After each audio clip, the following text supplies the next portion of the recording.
Good morning everyone, welcome back to my book लो। तो आइए शुरू करते हैं 28 और 29 अक्टूबर का डेली करंट अफेयर का लेक्चर साथ में, क्योंकि आप सबको पता है 28 अक्टूबर को हमारा लेक्चर नहीं हुआ था, तो मैं आज के दिन दोनों दिन का करंट अफेयर कवर करूंगा। ओके, चलिए तो क्वेश्चन नंबर 1 पे जाते हैं। आइए देखिए क्वेश्चन नंबर 1 क्या लिखा हुआ है। क्वेश्चन नंबर 1 लिखा हुआ है, which state has achieved first position in the country under the best performing state category in the प्रधानमंत्री अर्बन आवास योजना। प्रधानमंत्री शहरी आवास योजना में बेस्ट परफॉर्मिंग स्टेट श्रेणी के तहत किस राज्य ने देश में पहला स्थान हासिल किया है? किसने किया है? उत्तर प्रदेश ने किया है। ओके, सबसे रैंक 1 पे यूपी है, रैंक 2 पे एमपी और रैंक 3 पे तमिलनाडु है। देखो, अब ये जो अवार्ड दिया गया, ये क्यों दिया गया? देखिए, जब प्रधानमंत्री शहरी आवास योजना लागू हुई थी, तो वो ये था कि हर जगह जो रहने का रहन सहन का ढंग है, वो थोड़ा शहर के जैसा हो। देखो, गांवों को शहर नहीं बनाना है, बस गांवों में शहरों से सुविधा लेके आनी है हमको। तो इसमें यूपी थोड़ा आगे निकल रहा है। यूपी में 2025 तक कम से कम बहुत ज्यादा गांवों को, मीन 60% गांवों को वाईफाई की सुविधा मिल जाएगी, ऐसे योगी गवर्नमेंट का प्लान है। चलिए, अब देखिए यूटीज में किस किस को मिला है? दमन दमन दीव एंड नागर हवेली को मिला है। वेट, ये क्या हो रहा है? हम्म चलिए देखिए, दमन and Diu and Dadar Nagra Haveli. Okay, प्रधानमंत्री आवास योजना कब कब लागू हुई थी? 25 जून 2015 में। लक्ष्य क्या है? वर्ष 2024 तक सभी घरों को स्मार्ट सिटी मिशन से जोड़ना है। ओके, स्मार्ट सिटी मिशन दो 25 जून 2015, 100 वर्ल्ड क्लास सिटी बनानी है हम लोगों को। ओके, जितने भी 100 वर्ल्ड क्लास स्मार्ट सिटी बनानी है। अमृत मिशन कब लॉन्च हुआ था? ये भी 25 जून 2015 को लॉन्च हुआ था। इसके अंदर उद्देश्य क्या था? 500 शहरों को बेसिक फैसिलिटी प्रोवाइड करवानी है। क्या? 500 शहरों को बेसिक फैसिलिटी प्रोवाइड करवानी है। चलिए अगले क्वेश्चन पे जाते हैं। Recently prime minister Narendra Modi launched mission life in which state? हाल ही में प्रधानमंत्री नरेंद्र मोदी ने किस राज्य में मिशन लाइफ लॉन्च किया? किस राज्य में किया है? गुजरात राज्य में किया हुआ है। ओके, अगला क्वेश्चन देखिए, which bank has been awarded the national digital transformation award DX 2022? थोड़ा जूम कर लूं।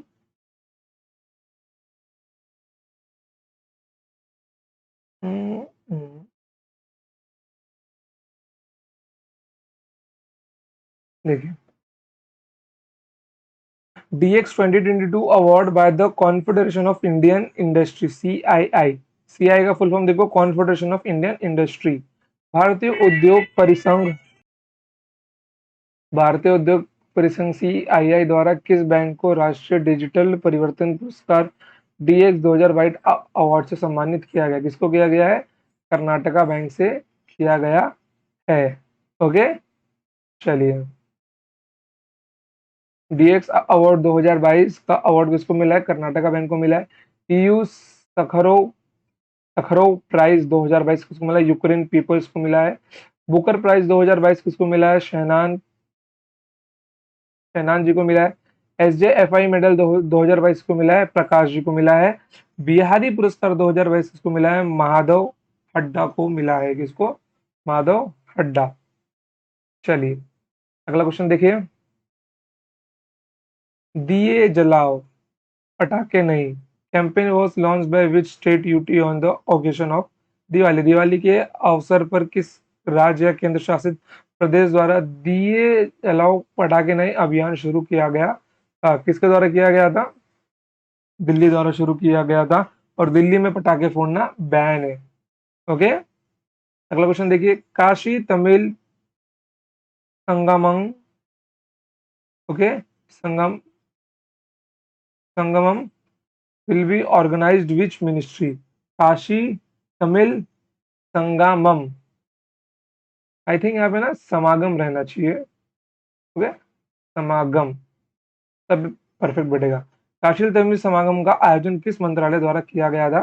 मिनिस्ट्री ऑफ एजुकेशन के द्वारा में किया गया था। यहाँ से आपसे सवाल है, बताइए who is our education minister.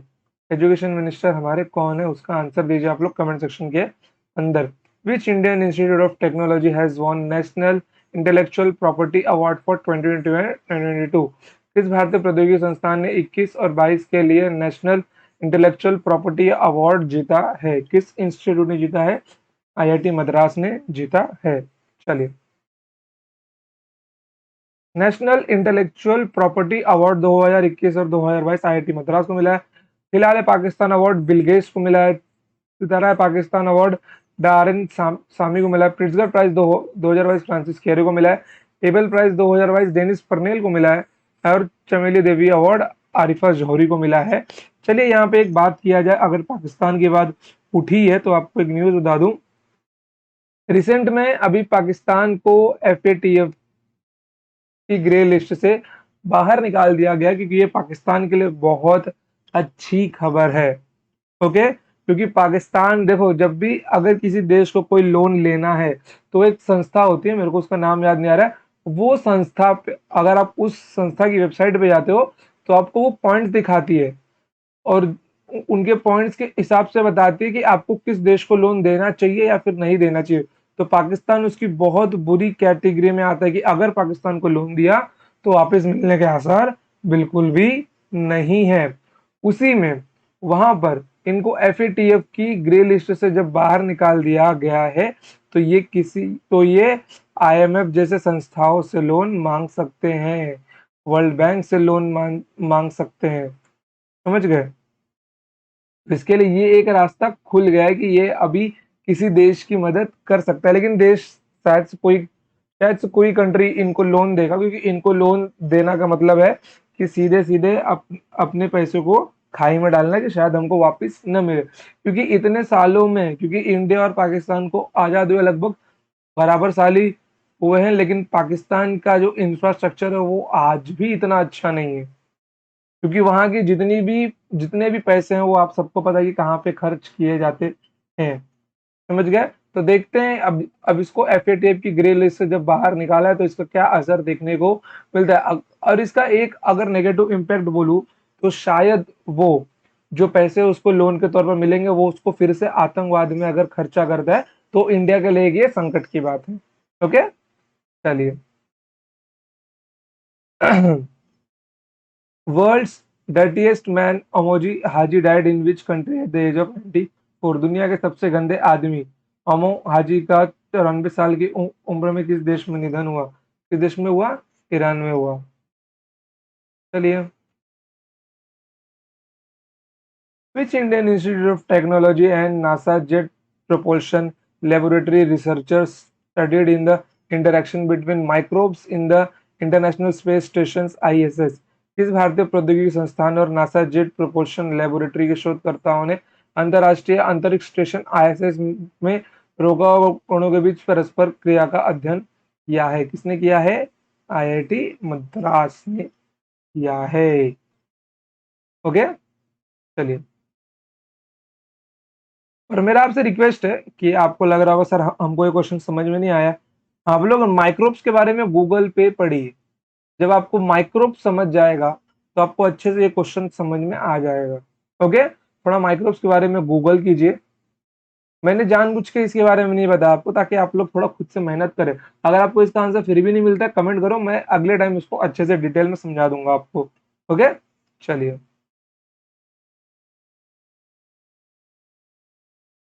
Which country has emerged as India's third largest export destination ahead of China and Bangladesh? कौन सा देश चीन और बांग्लादेश से आगे भारत के तीसरे सबसे बड़े निर्यात गंतव्य के रूप में उभरा है? देखो, कौन सा देश चीन और बांग्लादेश से आगे भारत के तीसरे सबसे बड़े निर्यात गंतव्य के रूप में निकला है?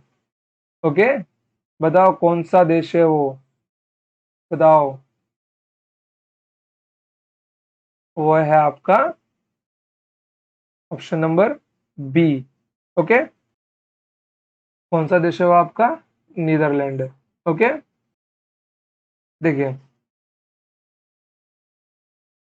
इंडिया कहाँ कहाँ पे एक्सपोर्ट करता है? India export to USA, UAE, China, Bangladesh, अब नीदरलैंड तीसरे नंबर पर पहुंच गया है एक्सपोर्टिंग के मामले में। देखो, अगर इंडिया को आगे जाके बहुत बड़ी इकोनॉमी बननी है तो इंपोर्ट और एक्सपोर्ट में से इंडिया को इंपोर्ट कम करना होगा और एक्सपोर्ट बढ़ाना होगा, तब कहीं जाके इंडिया आगे जाके बहुत बड़ी इकोनॉमी बन सकता है।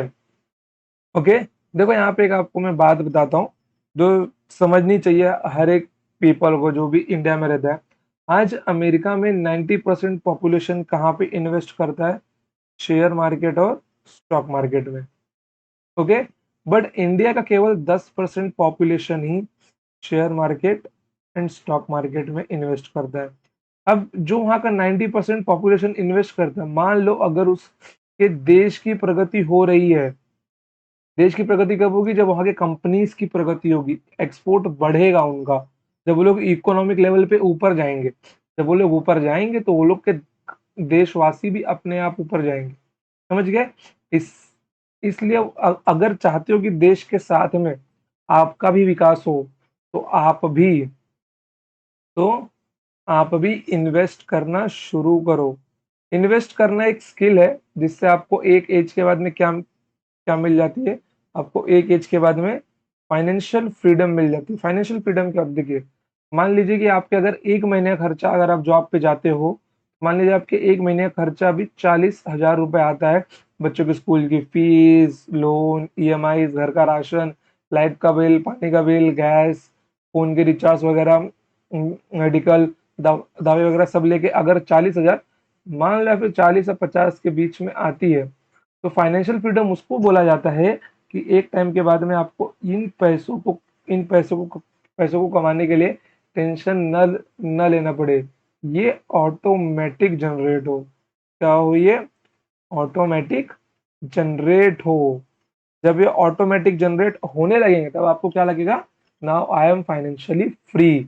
और वो कहाँ से मदद मिलेगा आपको? इन्वेस्टिंग से मदद मिलेगा, क्योंकि इन्वेस्टिंग अगर आप करते हो तो कंपनी आपको डिविडेंड डिविडेंड जरूर देगी। और अगर आप लोग अच्छे लेवल पे करते हो तो कंपनी आपको ज्यादा डिविडेंड देगी क्योंकि आपके पास में ज्यादा शेयर्स होंगे। समझ गए? तो इन्वेस्टिंग के बारे में पढ़ना और सीखना चालू कर दो, क्योंकि आने वाले टाइम में देखो गवर्नमेंट जॉब्स का सीन क्या है ना, गवर्नमेंट पूरी पूरी आबादी का केवल 2 से 3% लोगों को ही गवर्नमेंट जॉब दे सकती है, बट उससे ज्यादा परसेंट की आबादी अप्लाई कर दी है। तो आप लोगों को एक साइड हसल चालू कर देना चाहिए। समझ गए? साइड हसल एक चालू कर देना चाहिए। कुछ भी हो वो कोई दिक्कत नहीं है, लेकिन चालू करो पैसा अर्न करने के लिए। ओके, चलिए अगले क्वेश्चन पे जाते हैं। Diwali will be public school holiday in which city from 2023? 2023 में किस शहर में दिवाली पर पब्लिक स्कूल की छुट्टी होगी? कहाँ पे होगी? न्यूयॉर्क में होगी। भारत में तो कब से होती है यार, इनको आज मालूम पड़ रहा है। चलो, according to new report by Climate Transparency, India's lost which percentage of gross domestic product (GDP) income, which is the highest among G20 countries in 2021?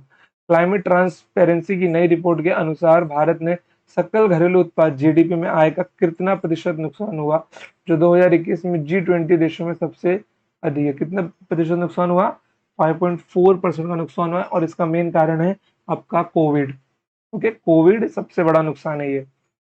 चलिए, क्योंकि बाकी देशों के मुकाबले भारत का लॉस ज्यादा हुआ है। हु हैज लॉन्च द मैं भी सुभाष कैंपेन फ्रॉम ले? ले से मैं भी सुभाष अभियान किसने शुरू किया है? किसने शुरू किया है? जामयंग तत्सरेंगी नामग्याल ने। ओके, चलिए, नेताजी सुभाष चंद्र बोस।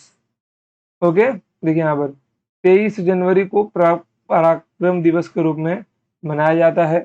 ओके, लद्दाख में विधानसभा की एक भी सीट नहीं है, लोकसभा की एक सीट है, और राज्यसभा की एक भी सीट नहीं है। लद्दाख के उपराज्यपाल का नाम क्या है? आर के माथुर। और जम्मू और कश्मीर के उपराज्यपाल का नाम क्या है? मनोज सिन्हा। ओके बच्चों, तो आज के लिए मैं क्वेश्चंस को यहीं पे स्टॉप करता हूँ। आपको एक क्वेश्चन में बहुत सारी इंफॉर्मेशन मिल गई है, इनको अच्छे से नोट डाउन करना है आपको। ओके, और अगर कुछ डाउट हो तो आपको कमेंट सेक्शन में जरूर पूछना है। और अगर आपको कोई स्पेशल टॉपिक पे वीडियो चाहिए तो कमेंट, मैं उसके ऊपर वीडियो जरूर बनाऊंगा। तो आज के लिए इतना ही, मिलते हैं next time. Till then tata bye bye, जय हिंद, जय भारत, लव यू ऑल।